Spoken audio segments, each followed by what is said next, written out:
এরকম স্ন্যাক বানানোর জন্য তুমি প্রথমে একটু সুজি ঢেল দেবে, তারপরে তেলে দিয়ে একটু নাড়াচাড়া করে নেবে।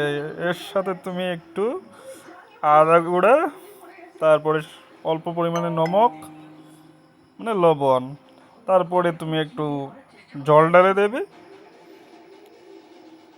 স্বাদ অনুসার। তারপরে তুমি ডেকে রাখবে, তারপরে কারি পাতা দিয়ে দিতে পারো, নাহলে তুমি ধনে পাতা দিতে পারো। তারপরে এটা একটু অল্প ঠান্ডা হয়ে গেলে তুমি একে নড়াচড়া করে একদম আটা যেরকম মাটি আমরা ওই রকম ডলা বানিয়ে দেবে। তারপরে আপনি কাল তারপরে উংলি করতে থাকবে, মধ্যে থেকে উংলি করে একটু ফুক্কা বানিয়ে দেবে। তারপরে এরকম হয়ে গেলে ধীরে ধীরে বানিয়ে নেবে।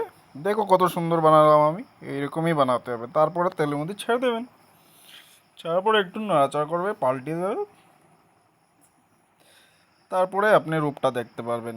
এই দেখো কত সুন্দর হয়ে গেল, কত সুন্দর এখন কালারটা কি লাগছে।